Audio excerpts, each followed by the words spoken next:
This is the lecture for ancient and medieval history for Friday, the 14th, not the 13th, 14th of May, 2021. We have been working our way into Norman England. The Norman conquest happens in 1066. It is a major turning point in the history of Britain, but also the history of humanity. Before the Norman conquest, make sure you have your notes open and out, the British or the English were weak and rich, which sets you up for being accosted.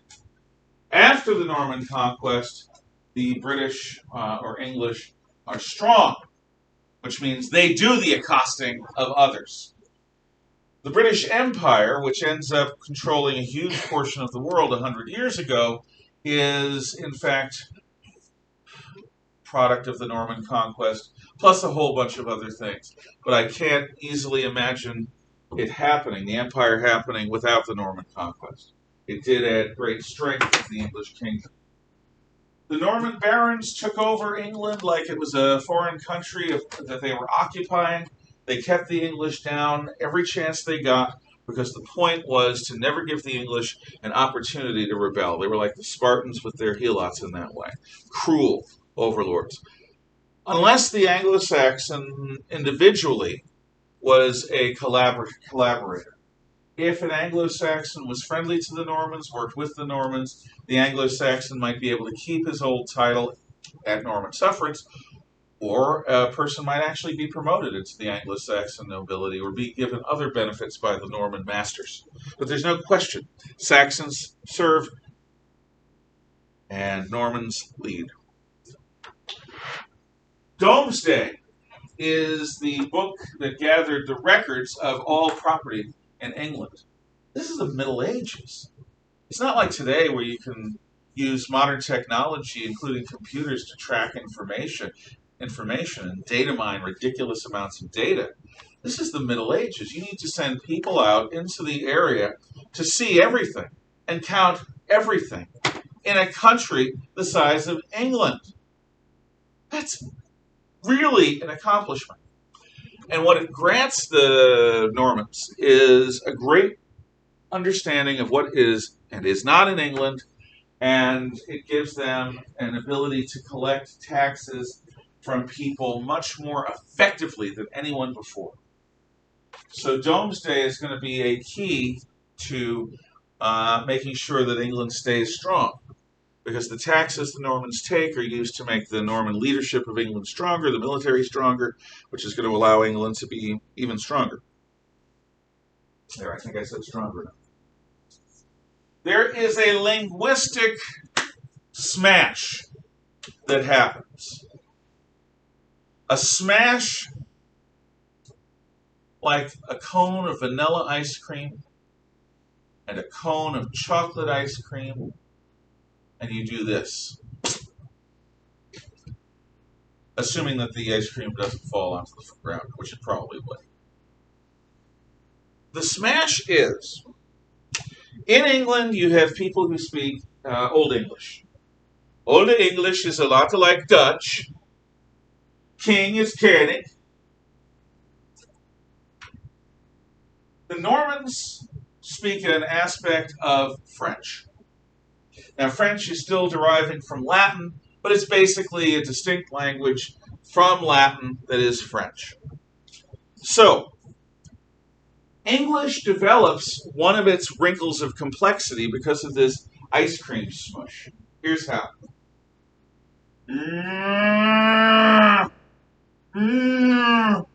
Used to work on a dairy farm. What's that? 3, 2, 1. Yeah. Right. That's chicken. It's a cow. In the field, that's what you call it. So, if you see a large ungulate bovine in the field, that is a cow. They would have said cow in Old English. Or bull.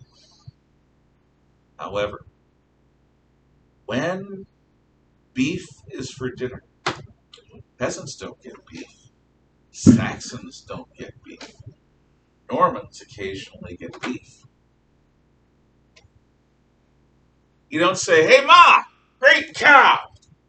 That's a great roast cow you have there. What do we say? We call roast beef. In Norman French, beef, B-O-E-F, is their word for cow.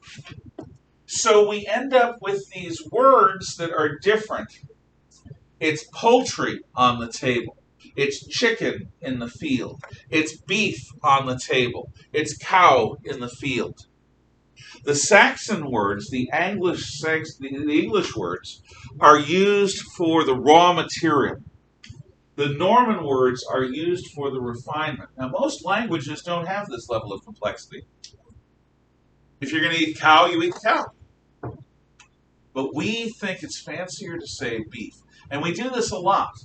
There are a lot of Frenchified words that come from the Norman conquest that are considered more haughty or upper class or refined than the English words, which tend to be simple and straightforward and to the point. So the English language, not just the English society, the English language is going to benefit from this joining of Norman, French, and English. Norman military power is so great that, not only does it hold England and the English Saxon people hostage in their own country, the Norman army in England deters the Scots from raiding or attacking. If the Scots do attack, the English invade Scotland, and they win, almost always. The Norman force is so strong that it's not just Ulfa's Dyke. Back in Anglo-Saxon times, I think it was the King of Mercia, King Ulfa, built an earthenwork dike, basically a big mound along the Welsh border. I meant to talk about that, but it was still on the test. You may remember, Ulfa's Dyke. Anyway, Ulfa's Dyke kept the Welsh barbarians out. The Normans basically are going to conquer Wales. They're not going to mess around. They're not going to hide behind a dike or say, ooh, barbarians behind that wall. No, they'll conquer. And they do over a couple hundred years. The Normans also control Normandy in northern France. And through marriage alliances, they end up controlling Aquitaine, which is southwestern France. And they end up controlling much of the rest of the west of France. In fact, at one time, Duke of Normandy / King of England controlled more of France than the French did. In the 1300s, in the late Middle Ages, the final showdown of who is going to rule France comes about. Will France be ruled by the King of England, who's also Duke of Normandy and head of other French territories, or will it be ruled by the King of France? You'll see what happens. But you can probably figure out who wins that one. And that the people of France don't speak English, do they? So, the King of England, who's the Duke of Normandy, has enough military power to protect and hold his country and keep all of the neighbors of his country scared of him. So that if fighting is to be done, the Normans will almost always win. And to have enough to try to conquer France at the same time. But that's not all. Because a Norman ends up becoming king of Sicily. Remember that big football-shaped island that Italy is kicking? That was the heart of the First Punic War? Well, a Norman king ends up becoming king of Sicily. In fact, the Normans get involved in all sorts of Western European politics. So the Normans who rule England have basically a superpower. They've got man for man some of the best soldiers on earth at that moment. And they have the richness of England to draw off of to get money and resources for all of these different projects. Now, any questions on that before we go into the way things were organized in the countryside, which is where most people lived? I see no hands. The manor. M-A-N-O-R is a word for a lord's fief, F-I-E-F, It's a word for a community in the countryside. So it's a lord's fief and it's a community in the countryside. A manor includes, we'll go through it. The lord, he might be a knight, he might be a baron, depending upon how powerful he is. The lord has his home in whatever castle is there. If it's a Motte and Bailey, it's a Motte and Bailey. Usually if it's a Motte and Bailey, he'll be building a stone castle. And at some point, the stone castle will become his home. And that castle will be known as the manor house. It's not just the fortification, it's the home of the Lord, the home of his family. It's where his horses are kept, it's where his troops are kept, it's where his money is kept, it's where his riches and artworks are kept, it's where his comfy bed is kept, and his nice fireplaces that suck the smoke out of the air up the chimney. All of that is part of the manor house. So the castle is the Lord's home, it's the manor house. The Lord is responsible for what goes on in his region. Remember, a lord is a vassal of the king. The word vassal, V-A-S-S-A-L. The word vassal, V-A-S-S-A-L. The word vassal, V-A-S-S-A-L, means that he is pledged to serve the king. It's basically a word for client under the system of fealty. The lord is a vassal of the king or of a higher lord. He is the client of the king or of a higher lord. He does what the king or the higher lord says as his service to God. Now, that means the Lord is responsible for, this is an old-fashioned type phrase, for doing the high and low justice. Now, what that means, doing the high and low justice, is... Ellen? Ella. Okay. Yep. See you later. Try to see the rest of the video if you can. Good luck. Have a good day. Vassal, Lord. Oh, the high and low justice. The high and low justice is you enforce the laws.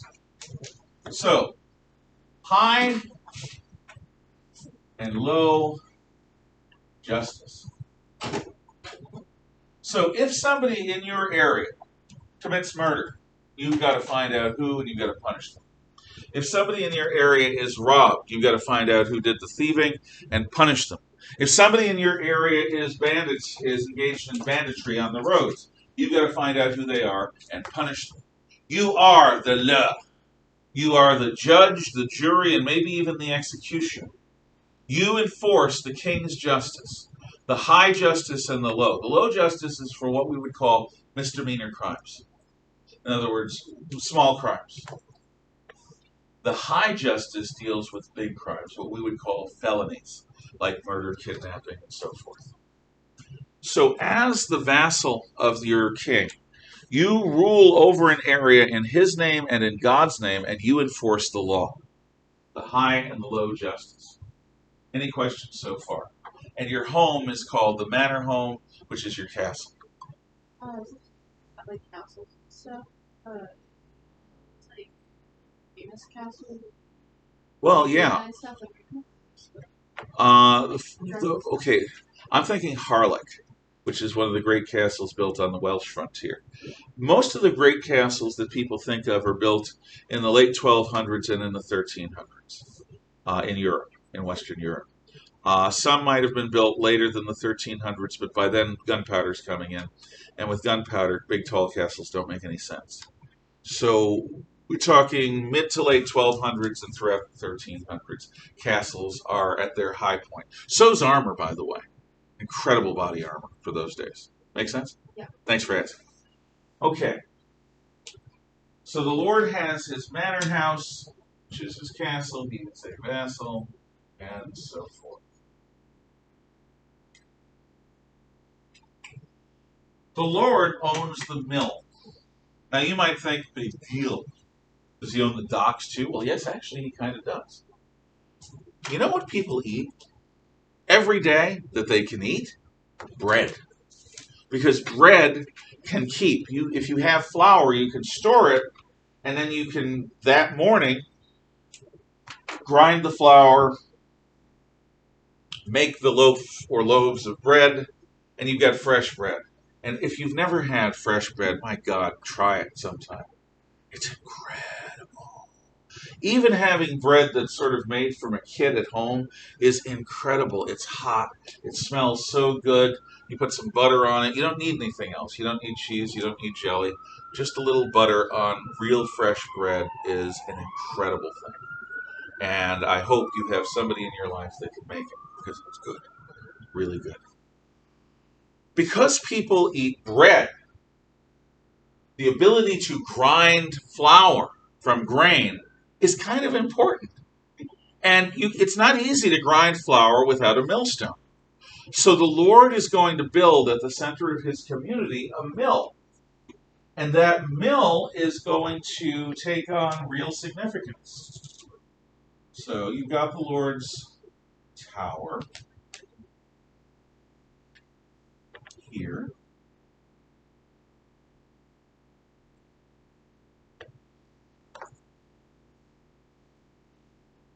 And then he builds a mill. And usually, by the way, the mill has like a water wheel or something. Sometimes later on they built windmills. But the mill would usually be a water mill of some kind. If it was really primitive, they'd have like oxen. And the ox would go around and around and around in a circle attached to a pole, attached to a big grinding wheel, which would be attached to that's where you grind your flour. So here's your mill. You got the manor house, you've got the mill. In order to be allowed to use the mill, you've got to be in good status with the Lord. You have to pay the Lord for the privilege of using the mill. Now, as a peasant, you don't have money. How do you pay your Lord if you don't have money? And you're a peasant, which means you're a farmer. What can you give the Lord? Would you like work for him and give him like grain and stuff? That's right. You would spend part of your week working on fields that the Lord owns for his own use. And then the rest of the week, except for Sunday, you'd work in your own fields.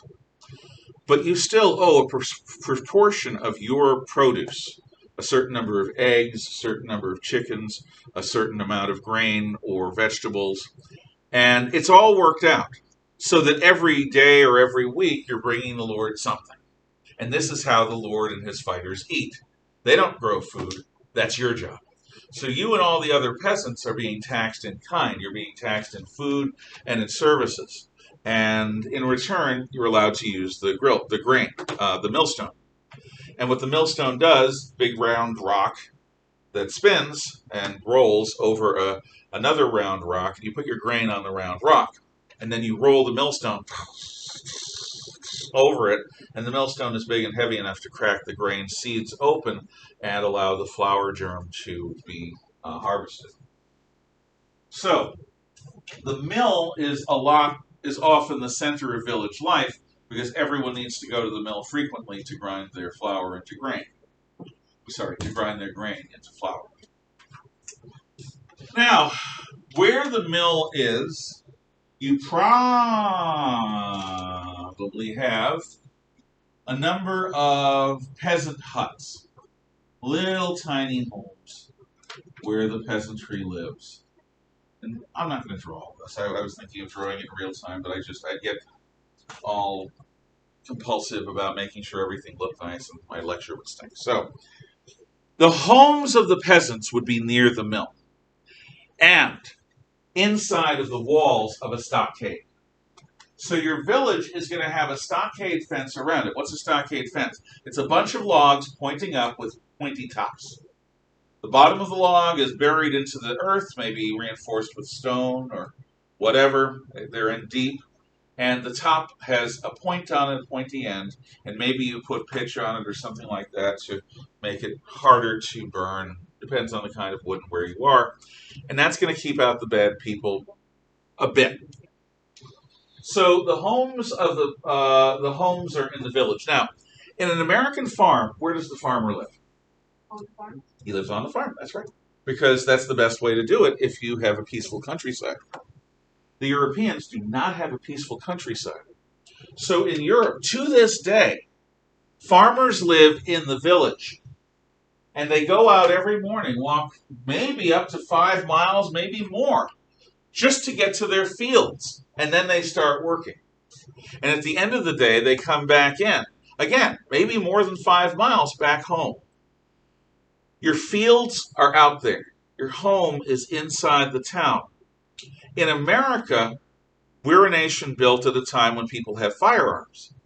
So because of that, if somebody attacks your home, you can defend it, whether it's a group of American Indians or whether it's bandits or whether it's an angry neighbor. You can defend your home, you and your family, with at least a bit of lethal force. In Europe, they didn't have firearms when this was all set up, so people gathered and lived behind walls. I think the same thing is actually true in Asia, in China, and Japan. People live in villages, and they go out and work in the fields miles away from the village, from home. I know it's true in Vietnam. I think it's true in China and Japan. Now, the people who do the farming are peasants and serfs. We're going to talk about that. But how are you going to make sure the soil continues to be fertile when you grow food there year after year? I don't know how many of you have personal experience with farming. My first job was on a dairy farm, which means I have limited experience on a dairy farm. What we mostly grew was grain and hay, silage hay for the cows. But if you farm, the earth is a blessing, but it needs to be cared for. When you grow a crop, any crop, certain minerals are going to be leached from the soil. If you don't treat the soil regularly, those minerals will not replenish. And next year, you won't be able to grow the crop because the soil won't have what the plant needs to develop. So what happens is the peasants in the manor have what is called the three-field system. So let's say you've got the village here at the center, and we'll just make it simple. You've got a field here, you've got a field up here, and you've got another field that sort of goes along like that. They're often pretty rough like that, following terrain features. So you've got three fields. We'll call them 1, 2, and 3. A, B, and C. Fred, George, and Bob. I don't care. Let's call them 1, 2, and 3. 3 is weird, but it's got a brook. So, on year 1, this is how we're going to do it. This is all the farmland of all the farmers that live in the village on the manor. All of our grain in year 1 is going to be grown in the first field. All of our vegetables are going to be grown in the second field. The third field is going to be left alone. We're going to cover it with manure and other fertilizers that we can get from nature, from our animals, and we are going to spread that manure on the fields. Now, in Europe, night soil, which is solid human waste, is not used, typically. In East Asia, it is. So if you were to go to Asia back in the day and eat fruits or vegetables or whatever grown in a field, you'd have to be careful because you might get poisoned because you, from Europe, don't necessarily have what you need in your stomach to protect against the kind of things that exist when you put human waste in the water and in the soil where human food is grown. It's sort of like a bad version of Montezuma's Revenge. It is the diarrhea that never stops. It's just awful. So year 1, grain is here. Year 1, vegetables are here. Year 1, this is left what's called fallow. Fallow. That is fallow. F-A-L-L-O-W. And what fallow means, F-A-L-L-O-W, is the field is left to rest and recover. It is given fertilizer to help it recover. Okay, that's the first year. In the second year, field 2 has the grain. Field 3 has the vegetables. And field 1 is going to be left fallow. The reason is that the grain takes certain types of minerals from the soil, the wheat and barley that people grow. Vegetables take different minerals from the soil. So by alternating, by not growing grain all the time in field 1 and vegetables all the time in field 2, by alternating, you're taking different minerals from the soil each year. I'll bet you can guess where the third year is going. In the third year, your grain is grown in field 3, your vegetables are grown in field 1, and field 2 is left fallow to recover. The 3-field system is both inefficient and brilliant. It's inefficient in that a third of your farmland every year is unused. We don't do that anymore because we have incredible chemical fertilizers. Industrial farming techniques allow us to feed a population like we have in the world today of like 7 billion people, that's 7,000 million people. 50 years ago, people were talking about population crisis and overpopulation. Too many people, not enough food. We have developed new farming techniques to keep ahead of the population. 200 years ago, a guy named Thomas Malthus was talking about a global population that would exceed 100 million, 200 million, 500 million people, something like that, and then there wouldn't be enough food for everyone. Well, we passed that a long time ago. Luckily, we have been able to stay ahead of our population growth with our new chemicals and our new industrial methods. Those people who say, oh, I like organic, well, fine, good, great. Understand, though, if the world went back to organic farming techniques, most of us would die of starvation within the first year. Because organic farming techniques is not enough to feed people of the world today. You need industrial farming, period. Period. So we don't have a 3-field system anymore because we don't need to. We can use chemicals that are effective enough to keep the soil replenished as it's growing things. But in the Middle Ages, this is the best they got. And as a result, usually they had good crop yields. Because the soil wasn't tired out, wasn't exhausted, usually whatever field grew enough grain for everyone to live and a little extra. Enough vegetables for everyone to live and a little extra. And then you just keep switching around. So does anyone not understand the 3-field system? Okay. I know it's not. Now, some basic rules of feudalism. Feudalism is the medieval social order. It is the medieval social order. Yes. Back to farming for 1 second. Yep. So the Dust Bowl, that was because of over. The Dust Bowl here's what happened. It's Oklahoma in the early 1930s, simultaneous to the Great Depression, which is bad. And farmers had been growing grain on the Oklahoma prairie since the great land race of, I think, 1870, whatever. Basically, Oklahoma was one big farm. But farmers didn't want to waste land on trees or rocks or windbreaks or anything to prevent the erosion of soil. So what happens is there's a dry year, and then a second dry year, and then a third dry year. And in these dry years, the soil is getting less and less and less cohesive. It's less and less and less moist. And the less moist it is, the more of it blows away in the wind. Now, the world only has a finite amount of topsoil. Topsoil is where you can grow things. Topsoil is not just dirt, it's a mixture of dirt and organic materials. Dead grass, dead trees, dead animals, whatever.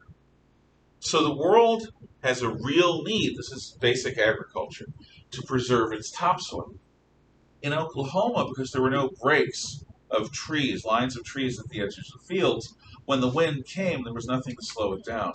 So the wind literally scooped acres of topsoil off the surface of the earth during a series of windstorms.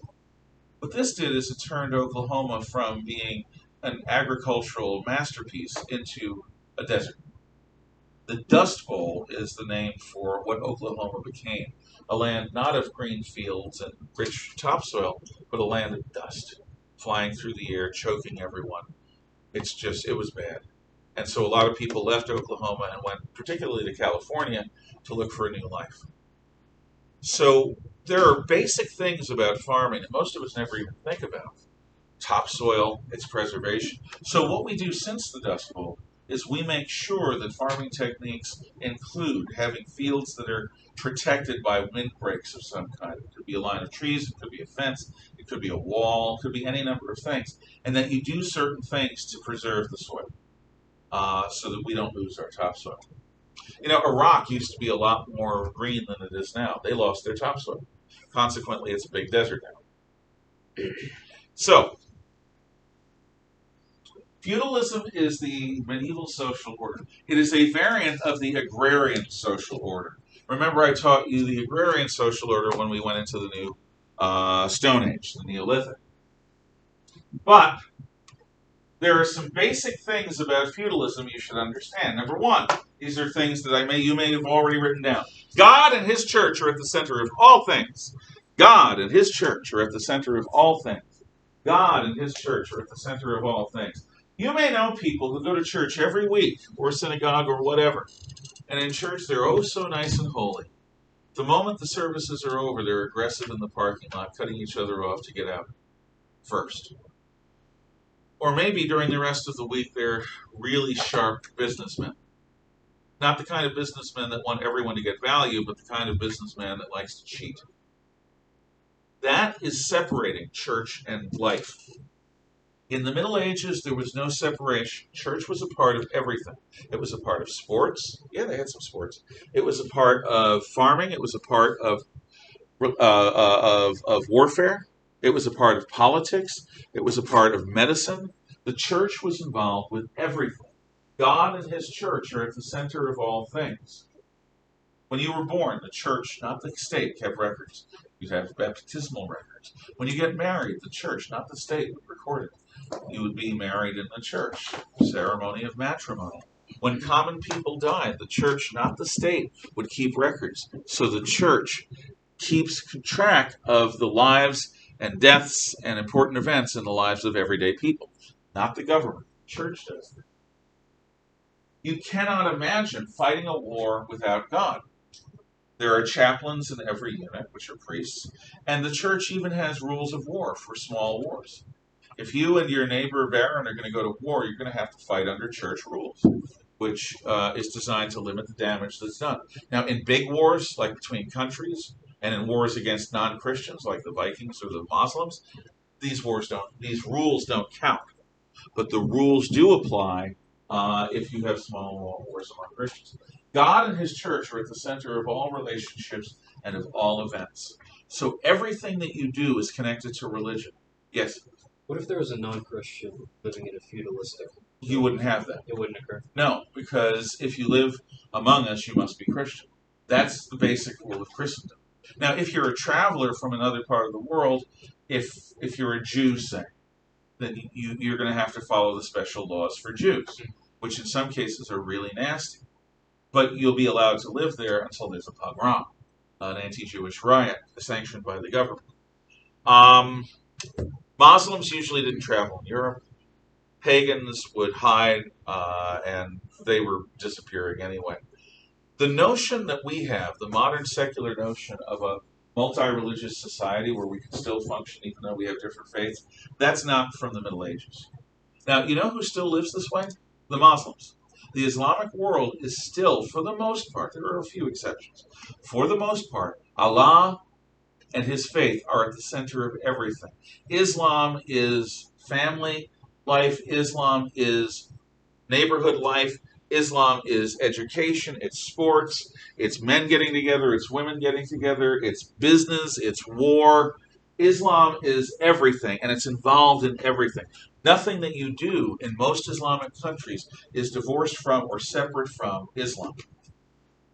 We used to be like that in the Middle Ages. That's how we were. Everything was oriented towards Christianity. And next year, I'll tell you the story of how that changes. So, that's the first thing. Second thing, you are what your daddy does. Your identity is not one that you choose. You don't decide, I want to be a baker, I want to be a fireman, I want to be a police officer, I want to be an astronaut, I want to be president. No. No. You are born into a role. If God didn't want you to be a turnip farmer, He wouldn't have made your mama and daddy turnip farmers. If God didn't want you to be a stonemason, He wouldn't have made your parents stonemasons. You inherit that. Like you inherit male pattern baldness or weak eyesight. You inherit your identity, your trade, your craft. It's all from dad. If you're a woman, it's from dad, then it's from your husband or your brother, then it's from your son. Your identity comes from the male closest to you. If you're a guy, your identity comes from your dad. This is not bad. It's just really, really different. If you look at our world as completely chaotic, where families break up all the time, children raised without both parents, the kind of poverty that can come from a broken home, living here, there, and everywhere, moving thousands of miles. Some of you have traveled and lived in different places of the world. Some of you have spent your entire lives here. What the medieval system does, by saying you are what your daddy does, is it gives you a real sense of place. You are rooted in this spot. You know this town. This is your home. You were born here, you've lived your life here, you're going to die here, and that's comforting. In our society, if you become an adult and don't like how your life has turned out, it's your fault. It's not your parents' fault. It's not your teacher's fault. I claim no credit or no blame for how you turn out in life. That's up to you. I do my part to help.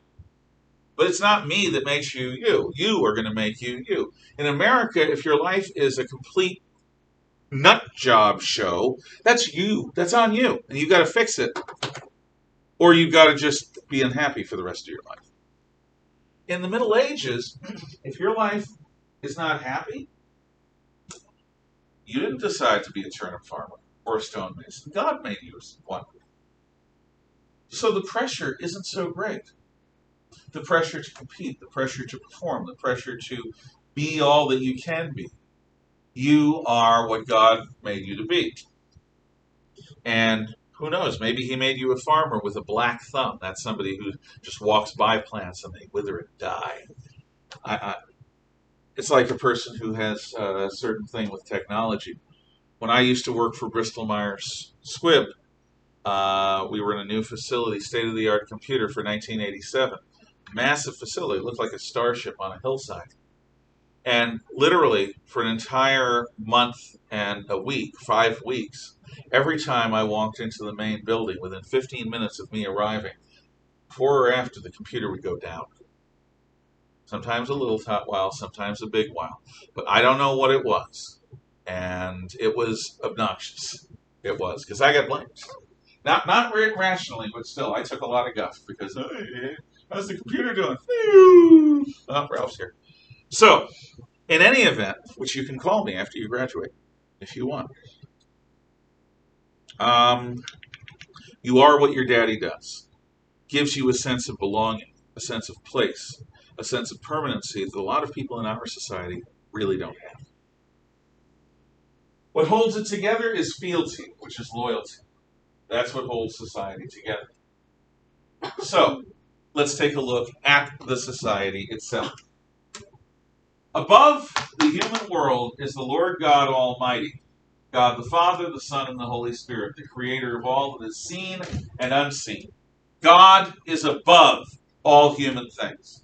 And below us are the beasts and the natural world. So, just like Adam in the book of Genesis is the gardener of Eden and the namer of things, we human beings have dominion over the natural world. Animals can be bound for our use. Oxen to draw plows, cattle to give milk and leather, sheep to give wool, goats to do whatever goats do, well, give milk, among other things, and meat. Goat meat is edible. Chickens, and all the rest. And we can farm, we can cut down forests, we can build things. We are above animals and the natural world. God is above us, we're above the natural world. So we have above and below. At the top of our social order is royalty, the emperor, kings, people who rule places under God. The royalty of an area, given area, may be 1% of the population, probably less than well under 1% of the population. Royalty can include members of the royal family who don't rule, like princes and princesses. Royalty, very small percentage of the population, but they run everything. Now, in kingdoms, this is the case. Who do you think is royalty in the church side of things? Oh, exactly right. So, up here is the Pope. Pope is the equivalent of the emperor and is above the church structure. On this side, it's kings and emperor. Below them are the aristocrats, the noblemen, the barons, the counts, the margraves or marquises, the dukes. These non-royal aristos are in charge of the different places in the realm. They have the high and low justice, they rule the manors. Dukes might rule up to a fifth or a fourth of the kingdom. Counts and margraves or marquis might rule an entire frontier. Barons tend to rule areas the size of towns and valleys and things like that. The aristocracy might make up maybe 4% of the population, still very, very small numbers. And these guys are rulers and warriors who serve the king. So if you have a problem, you can go to your local lord, he's an aristocrat, and if he has a problem, he can go to the king. Or he can go to somebody between him and the king in the chair. In the church, the equivalent of the aristocracy are called cardinals and bishops. A cardinal is spelled like the bird, because the bird cardinal uses the same bright red that cardinals in the church use. Cardinals are like super bishops. Cardinals are like super bishops, and they help choose the pope. A bishop rules a region. Cardinals and archbishops can rule. There's like a cardinal archbishop for the Western United States in the Roman Catholic Church, a cardinal archbishop for the center, for the south, for the east. France has a cardinal archbishop or two. So does southern Germany. So these guys, cardinals, archbishops, and bishops, are the equivalent of the nobility in the church structure. Below the aristocrats are the warriors, the men who fight and protect and conquer for the state of the kingdom. The warrior might make up 5% of the population, so maybe the same or a little bit more than the aristocrats and the royals. Warriors might be up to 10% of the population, depending upon when and where you are, but it'll be no more than that. Warriors fight. They lead in battle, they fight in battle, they work for the lords who work for the kings. In the church, the warriors are priests, monks, and nuns. The priests, monks, and nuns do the same thing in a church setting that warriors do in a political setting. Warriors protect society. They fight against enemies, foreign and domestic. Priests protect society. They guide their people like shepherds. A bishop rules over an entire region. A priest has a church, or maybe a couple of churches. And the well-being of those people who are entrusted to that priest are in the priest's hands. Others, like monks and nuns, live monastic lives dedicated to God. Nuns are female, monks are male. They're the equivalent to the warrior class. Below that, you've got a weird group. Everyone but this group works under the system of fealty. Everyone swears allegiance to or gets allegiance sworn to them in God's name. Everyone except the townsmen. The townsmen live in the towns. There aren't many of them. The townsmen are not defined by their birth.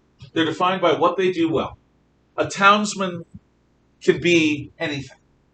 You could be the son of a baker, and you could end up a carpenter. You could be the son of a dye worker, and you could become a blacksmith. It's not easy, but it can happen. In the town, only in the town, you're not who your father was. You are what you do. You are what you do for a living. And you get to choose it. Because in towns, you don't want your carpenters to inherit their job. Because they may build a bridge or a house that falls in on itself because they just have no talent for woodworking. You want carpenters who actually know their stuff and are good at it. So towns and townsmen, crafters and so forth, that's the only meritocracy in the Middle Ages. Meritocracy is, of course, where you get what your talent earns. Not on the basis of who you're related to, but on the basis of how good your personal work is. And below them, and we'll talk about this next time, are peasants, serfs, and slaves. Oh, the equivalent of the townsmen are church elders and deacons. These are people who